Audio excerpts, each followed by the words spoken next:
दोस्तों आज चांदी के बाजार में ऐसा तूफान आया जिसमें पिछले 4 घंटे में चांदी में 9,000 रुपए की बड़ी गिरावट देखने को मिल गई। जो चांदी अभी अभी 2 लाख रुपए के पार पहुंची थी वो देखते ही देखते धाराशायी हो गई। यहां तक कि सोने में भी आज बड़ी गिरावट देखने को मिली है। आखिर क्या वजह रही कि सोना और चांदी इस तरीके से टूटे हैं, इस वीडियो में सब कुछ आपको बताने वाला हूं। तो यही कहूंगा, वीडियो को अंत तक जरूर देखिएगा। वीडियो अगर आपको पसंद आए तो वीडियो को लाइक करिएगा, चैनल को सब्सक्राइब करिएगा अगर आप पहली बार इस चैनल को देख रहे हो। दोस्तों आप सभी को पता होगा कि MCX पर शुक्रवार को चांदी ने एक नया रिकॉर्ड बना दिया था।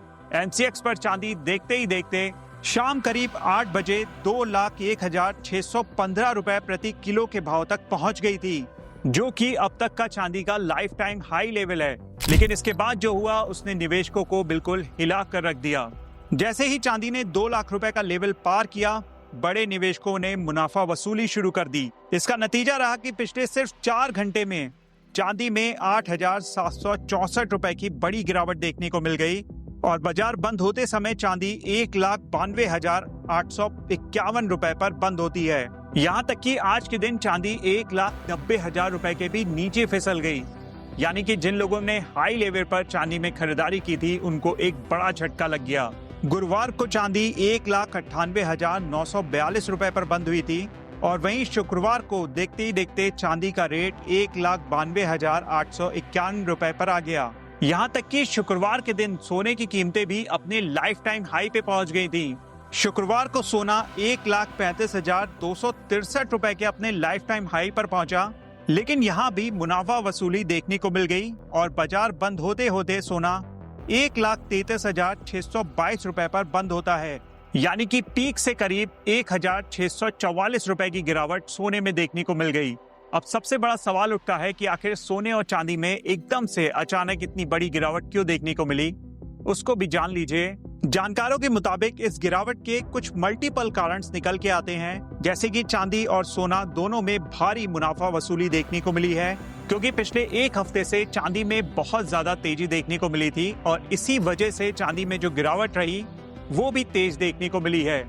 सीधे शब्दों में कहूँ तो निवेशकों ने ऊंचे दामों पर मुनाफा वसूली की है। इसी वजह से चांदी और सोने दोनों में ही गिरावट देखने को मिल गई। अगर मैं आपके साथ 2025 की पूरी रिपोर्ट प्रस्तुत करूं कि आखिर सोने और चांदी ने कितने रिटर्न दिए हैं, तो इसे देखकर आप हैरान हो जाएंगे। पिछले साल के अंत में सोना 76,748 के लेवल पर ट्रेड करता था और अब तक सोने में 56,874 रुपए की बढ़त देखने को मिली है।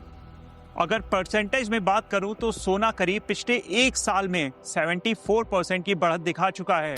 वहीं पे चांदी ने तो सारे ही रिकॉर्ड तोड़ दिए हैं। अगर पिछले साल चांदी की बात करूं तो चांदी 87,233 रुपए पर ट्रेड करती थी और अभी के समय में चांदी 2 लाख रुपए के ऊपर निकल चुकी है। यानी कि पिछले 1 साल में चांदी में 1,05,618 रुपए की बढ़त देखने को मिली है। और अगर परसेंटेज में बताऊं तो ये बढ़त 121% की निकल के आती है। तो इस साल दोस्तों सोने और चांदी दोनों ने निवेशकों को मालामाल किया है, लेकिन चांदी ने 121% के रिटर्न दिए हैं। इसके साथ ही सोने और चांदी को लेकर एक्सपर्ट का मानना है कि आने वाले समय में सप्लाई कम है, प्रोडक्शन घटा है, जियोपॉलिटिकल अनिश्चितता बढ़ गई है और डिमांड भी मजबूत बनी हुई है। इसलिए एक्सपर्ट का मानना है कि लॉन्ग टर्म में सोना और चांदी दोनों में ये तेजी बरकरार रहेगी, लेकिन बीच बीच में आपको ये छोटे मोटे झटके देखने को मिल सकते हैं। तो दोस्तों ये थी पूरी कहानी कि पिछले 4 घंटे में ऐसा क्या हुआ कि चांदी में 9,000 रुपए की गिरावट देखने को मिली। उम्मीद करता हूँ ये वीडियो आप लोगों को पसंद आया होगा। वैसे आप सोना और चांदी को लेकर क्या सोचते हैं मुझे कमेंट करके जरूर बताइएगा। क्या आने वाले समय में सोना और चांदी दोनों के दाम घटेंगे या फिर सोना और चांदी में इसी तरीके की तेजी, इसी तरीके की रफ्तार हमें देखने को मिलेगी। इस वीडियो में दोस्तों इतना ही रखता हूँ, फिर मिलता हूँ अगले वीडियो में। This is me Shalabh Dikshit signing of.